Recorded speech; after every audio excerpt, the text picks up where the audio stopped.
आज कहानी एक ऐसी मनहूस रात की जिस रात के बाद दिल्ली की लड़कियां दिन में घर से बाहर निकलने से कतराती थी। डर था उनके मन में। ऐसा माहौल बन गया था उस टाइम दिल्ली में। ऐसा माहौल बनने का कारण था कि एक लड़की के साथ 6 लोगों ने इस तरीके से दरिंदगी बैसियत हैवानियत किया था कि लोगों के मन में एक अलग सा डर था। भारत ही नहीं देश विदेश में भी जब ये पूरी घटना देखे तो एकदम से सहम, जो कहते हैं ना, सहम करके रख गए। वैसे ही हुआ था उस लड़की के साथ। कोई एक ऐसा जानवर भी नहीं करता है जैसा उस लड़की के साथ किया गया था। हाँ, हम वही निर्भया की बात कर रहे हैं जिसने अपने दरिंदों को आखिरकार सजा दिलाने के लिए वो आखिरी सांस तक लड़ती रही। फिर वो दुनिया छोड़ के लगभग 11 से 12 दिनों में दुनिया छोड़ दी थी। और इन सब में जो सबसे मेन था, जो सबसे हेड था, उसे आखिरकार क्यों नहीं सजा मिला? वो आज़ाद अभी भी घूम रहा है। और आखिरकार वो कहाँ है, जानने वाले हम इस वीडियो में। तो हेलो मेरी सब शर्मा, आप सभी का स्वागत है मेरे इस चैनल पे। अगर जो आप मेरे इस चैनल पे नए हैं तो जल्दी से सब्सक्राइब कर दीजिएगा और बेल आइकन दबाना नहीं भूलिएगा क्राइम वीडियो के लिए। तो आज की जो सच्ची घटना हम बताने जा रहे हैं वो दिल्ली की है। तारीख 16 दिसंबर 2022। उस टाइम दिल्ली में कड़ाके की ठंड पड़ रही थी। एक पालम गांव की रहने वाली निर्भया, ऐसे तो उसका नाम निर्भया नहीं है, लेकिन उसने अपने दरिंदों को सज़ा दिलाने के लिए आखिर सांस तक लड़ी। क्या कुछ नहीं की, इसलिए उसे मीडिया और लोगों ने निर्भया नाम दे दिया था। ऐसे उसका मूलतः नाम ज्योति था। वो पालम गांव की रहने वाली, उसका एक दोस्त जो इंजीनियर बनने वाला था, उसका नाम हम नहीं लेना चाहते हैं। वो इंजीनियर बनने वाला था। दोनों में गहरी अच्छी खासी दोस्ती थी। और वो दोनों, संडे का टाइम था, सोचे कि एक नई मूवी आ रही है तलाश, वो देखने के लिए साकेत मॉल जाते और घर से परमिशन लेकर यह क्या कर जाते हैं कि माँ, मैं थोड़ी देर में अपने दोस्त से मिलने के लिए जा रही हूँ, शाम होने से पहले मैं घर वापस लौट आऊँगी। इतना कहकर वो 4 बजे घर से निकलते हैं। वहीं पे एक साकेत मॉल है जहाँ वो एक फिल्म लगने वाली थी, तलाश। नई नई फिल्म रिलीज हुई थी और संडे का दिन था, तो अच्छी खासी भीड़ होने के कारण इन दोनों को टिकट नहीं मिलती है। तो घर से काफ़ी दूर ये लोग आते हैं, तो सोचते हैं कि कहीं ना, हम इतनी दूर आ गए हैं तो कुछ ना कुछ देख ही कर जाएंगे, ऐसे तो नहीं जाएंगे। तो ये लोग मजबूरन में लाइफ और पाई देखते हैं। और इवनिंग शो 6 बजे लाइफ और पाई स्टार्ट होने वाली थी, तो वो 6 बजे ये शो देखते हैं और 9 बजे फिल्म ख़त्म होती है तो बाहर निकलते हैं। उस टाइम ठंडे का दिन था, तो गिनी चुनी टोटो थी या ऑटो गिनी चुनी थी और गाड़ियाँ नहीं चल रही थी। तो रात के टाइम में कोई मीटर से जाने के लिए तैयार नहीं हो पा रहा था। तो इन सब में अच्छी खासी टोटो वाले से बहस भी होती है कि जो मीटर से चलिए, लेकिन कोई टोटो वाला तैयार नहीं होता पालम गांव तक छोड़ने के लिए। तो उसी में से एक टोटो वाला तैयार होता जो कहता मैं पालम गांव तो तक नहीं छोड़ूंगा, लेकिन वहीं थोड़ी सी दूर 5 किलोमीटर दूर एक जो कह दे मुनेर का बस स्टैंड है, मैं वहाँ तक छोड़ दूंगा।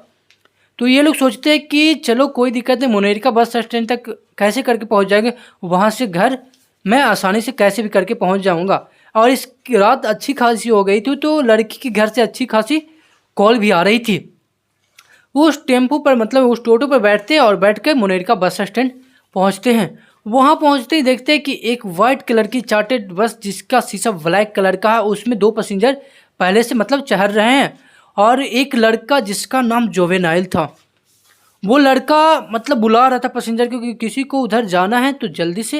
वो लड़का जो है, जो सबको बुला रहा था, पैसेंजर को बुला रहा था। तो उसके बाद वो लड़का जो कहता है कि दीदी आपको कहाँ जाना है, मैं उधर ही जा रहा हूँ, आपको छोड़ दूंगा।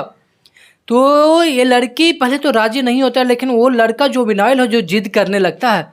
तो ये दोनों सोचते हैं कि अभी अच्छी खासी रात हो गई है, घर से अच्छे खासे कॉल भी आ रहे हैं, तो क्या करते, बैठ जाते। क्या कोई बस वाला ऐसा कर सकता है जैसा हुआ। उसके बाद ये लोग हंसते खेलते उस बस पे बैठते हैं। और बस पे बैठते हैं तो देखते हैं कि पहले से 6 लोग उस बस पे थे। एक ड्राइवर जो नाम था राम सिंह, और उसके बाद दूसरा विनय गुप्ता, पवन गुप्ता, मुकेश सिंह और अक्षय ठाकुर के बाद एक जुवेनाइल जो बैठाने वाला था। इन लोगों को लगा कि एक ड्राइवर है और बाकी सब पैसेंजर ही हैं। तो ये लोग पीछे जाकर, मतलब पहली सीट छोड़कर पीछे वाली सीट पे बैठ जाते हैं दोनों एक साथ। उसके बाद लड़के ये जो लड़का जो साथ में इसका दोस्त था, वो 2-3 बार यह कहता है कि जो आपका कितना भाड़ा हुआ, कितना किराया हुआ, आप किराया ले काहे नहीं लेते हैं। तो वो लोग कहता है कि रुको हम किराया लेंगे। उसके बाद बस अच्छी खासी दूर जाती है तो फिर वो किराया लेने के लिए आता है। और किराया जैसे ही लेता है उसके बाद वो लोग क्या करता है कि जो बस का मेन गेट है वो बंद कर देता है, और लाइट जो बंद करने से पहले उस लड़के पर टोन छोड़ा जाता है कि वो लड़का गुस्सा हो। और ऐसे गंदी गंदी बातें बोली जाती है जो आप लोग सोच भी नहीं सकते। उस लड़के को उकसाया जा रहा था, वो लड़का उकसाया जाता, जैसे वो लड़का गुस्सा हो जाता है तैस वो ऐसे ही इसमें से कोई एक बंदा जाकर उस लड़के के मुंह पर जोर से पंच करता है। और उसके बाद दोनों में अच्छी खासी लड़ाइयाँ हो जाती है, लेकिन पीछे से कोई एक आदमी आकर इस लड़के के माथे पर जोर से रड रखा हुआ था उससे वार करता है। तब इस लड़का को पता चलता है कि ये 6 लोग कोई पैसेंजर नहीं, सब एक साथी हैं। उस 6 वो लोगों ने पहले से ही दारू या शराब पिए हुए थे। उसके बाद लड़की की अच्छी खासी वहाँ पे झगड़ा होता है और लड़का को अच्छी खासी मार पड़ जाती है। और उस लड़का को इतना ज़्यादा मार पड़ जाता है कि वो लड़का बेहोशी के हालात में जाने लगता है। वो जैसे ही वो बेहोशी के हालात में जाता है तो उस पर 2 लड़का या 2 आदमी उस पर दबोच लेता है और उस निर्भया को खींचते हुए पीछे लेकर जाता है। इस बस की सीट के पीछे वाले हिस्से पर लेकर जाया जाता है। वो लड़की चिल्लाती है, लेकिन चिल्लाने के बाद बस के जो सारे सीट थे वो मतलब बस के जो जितने वाले शीशे थे वो सब बंद थे और आवाज़ बाहर नहीं जा रही थी। वो बस 8 किलोमीटर के दायरे में ऐसी दौड़ती रह रही थी। और वहीं से पीसीआर की वैन, कितनी सारी पीसीआर की वैन गई, लेकिन किसी को कानों कान खबर नहीं, पता चल नहीं रहा था कि आखिरकार इस बस में क्या हो रहा है। लोगों को ये पता नहीं चल रहा था। वो लोग चिल्ला रहे थे लेकिन आवाज़ बाहर नहीं जा रही थी। उसके बाद वो बस 3 थाने के बीच में ऐसे ही दौड़ते रही। बसंत कुंज, बसंत कुंजनौत और बसंत विहार, ये 3 थाने के बीच में वो बस दौड़ती रहती 8 किलोमीटर के अंदर। उसके बाद उस लड़की को पीछे ले जाया जाता और उस लड़की के साथ एक एक करके 6 वो दरिंदों ने जो गैंग रेप किया। और इस तरीक़ा से पेश आया कि एक जानवर भी ऐसा नहीं करते हैं। ये पूरी घटना अगर जो दिल्ली वाले या देश विदेश सुने तो एकदम से जो कहे ना सहम करके रह गए। उस लड़की के साथ जितना हो सके नोचे चोथे, जिस तरीके से अपनी भूख मिटाना था वो कर लिए। उस लड़की के साथ इस तरीके से पेश आया गया, मारा पीटा गया। और बोले उस जो बस का जो पाना होता है उस लड़की के गुप्तांग में डाल देते हैं। जैसा करना था, दरिंदगी करना था, वैसा किया इन 6 बदमाश ने उस लड़के के साथ। उसके बाद इन लोगों को लगा कि अब ये लड़की मर गई है। लड़की का मरने का बाद बता दे कि वो इस हालात में थी कि उसकी पेट में आंत नहीं था, आंत पेट से बाहर आ गई थी। तो ये लोग को प्लान था कि हम इस लड़की को बस से नीचे फेंक देंगे और इस पर बस चढ़ा देंगे तो पता चलेगा कि यह एक एक्सीडेंट हुआ है। तो ऐसा ही करते हैं, वहीं पे हाईवे पर बस रोकते हैं और उन दोनों को नीचे फेंकते हैं और वो बस पीछे करके इन दोनों पर चढ़ाने की कोशिश करते हैं। तो बस चढ़ाने की जैसी कोशिश करते हैं और वो बता दे कि ये लड़का और लड़की के जो वस्त्र है या कपड़े हैं जो उतार लेते हैं, निवस्त्र कर देते हैं और जितने मोबाइल और फिर जितना सामान था सब ये 6 बदमाश ले लेते हैं और उस लड़की को नीचे फेंक दिया जाता है।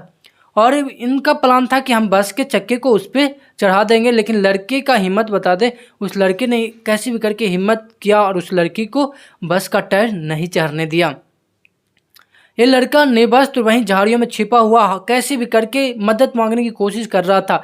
इसके पास फ़ोन नहीं था, लेकिन ये कैसे भी करके मदद मांगने की कोशिश कर रहा था, हाथ हिलाकर या चिल्लाकर।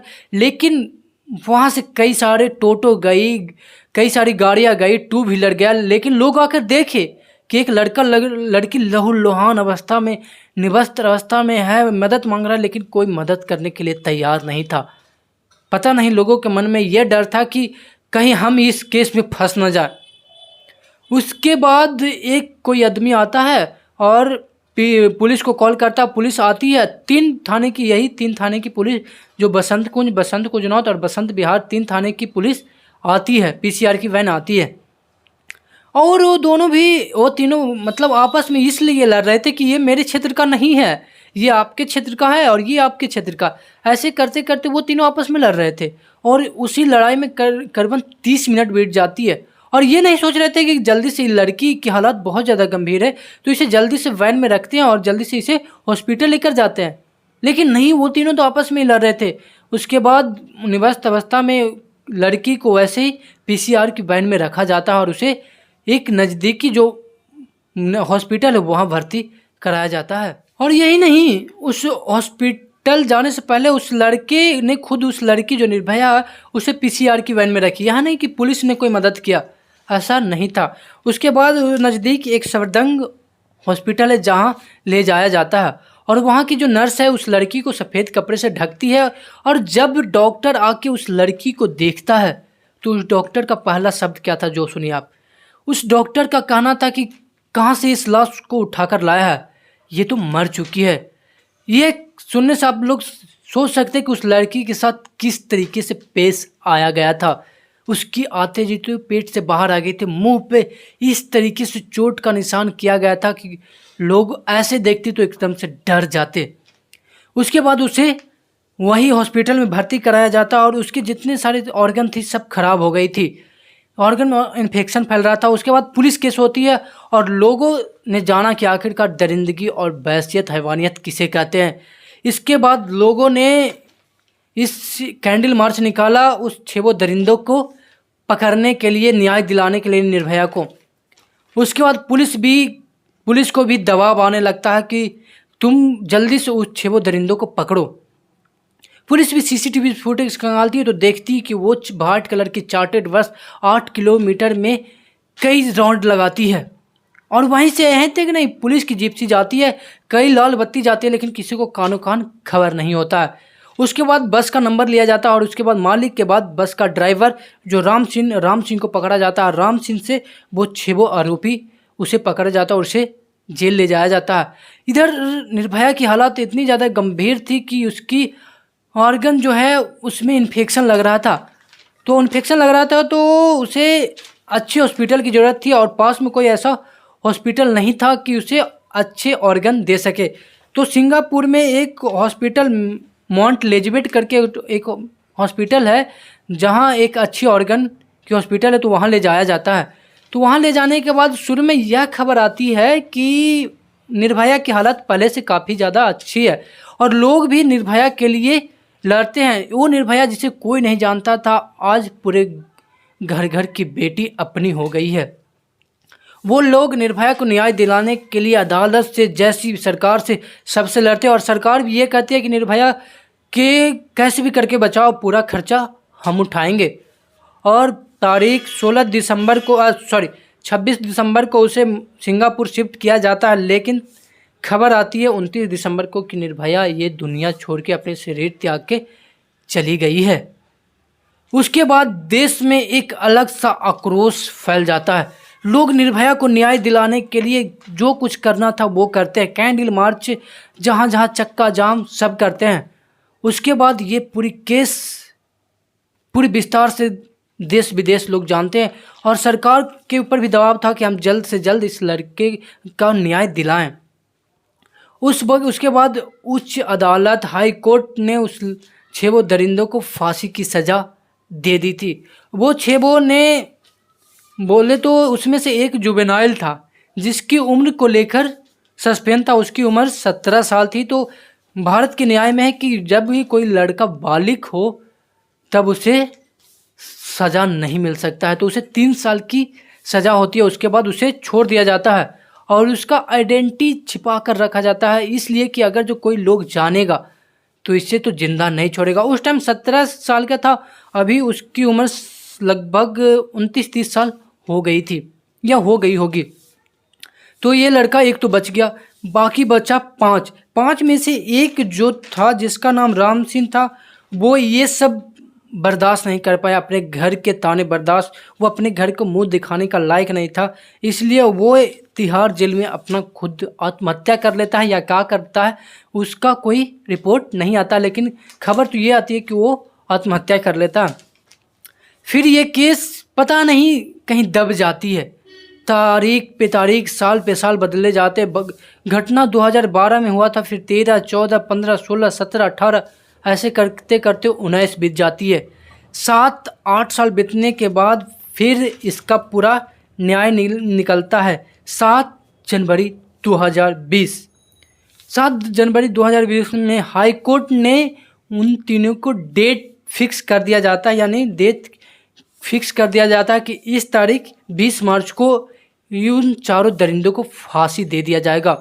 वो उच्च कोर्ट राष्ट्रपति याचिका भी जाहिर करते हैं कि हमें मतलब छोड़ दो, बख्श दो, लेकिन ऐसा नहीं होता, सारी याचिका खारिज कर दिया जाता है। उसके बाद तारीख आती है 20 मार्च 2020। कोरोना का फर्स्ट स्टेज, यानी फर्स्ट स्टेज था कोरोना का। उसके बाद उन चारों दरिंदों को 5:30 पे फांसी दे दिया जाता है तिहाड़ जेल में। उसके बाद निर्भया के दोषियों को आखिरकार सज़ा मिलती है, लेकिन लोगों ने यह भी देखा कि कोई दरिंदगी कर सकता तो इस हद तक भी कर सकता है। लोगों के मन में उस टाइम इस कदर से डर बैठ गया था कि वहाँ की लड़कियाँ, जो दिल्ली की लड़कियाँ जो दिन में बाहर निकलने से डरती थी, लोग एकदम से सहम जाते जब भी ये कहानी सुनते हैं। आखिरकार निर्भया के दोषियों को सज़ा मिलती है और थोड़ा देर में ही सही, लेकिन उसे निर्भया को न्याय मिलता है। और उसकी माँ का कहना है कि हम जो इसे एक फेस्टिवल की तरह मानेंगे, जिसने मेरी बेटी के साथ इस तरह किया, उसे सज़ा मिली, उस तारीख 20 मार्च को हम फेस्टिवल की तरह मानेंगे और हर एक साल मनाएंगे। तो दोस्त, आज की क्राइम वीडियो में बस इतना ही। तो दोस्त, मेरा यह क्राइम वीडियो सुनाने का यह मतलब नहीं है कि आप लोग को परेशान करना या किसी को भी परेशान करना। मेरा बस मतलब है कि आप लोग परेशान ना हो, सतर्क रहें, सुरक्षित रहें और हो सके तो लोगों की मदद करते रहें। तो ठीक है दोस्त, आज की क्राइम वीडियो में बस इतना ही। फिर मिलते हैं ऐसे ही क्राइम वीडियो के साथ नेक्स्ट एपिसोड में। तब तक के लिए सतर्क रहिएगा, सुरक्षित रहिएगा। जय हिंद।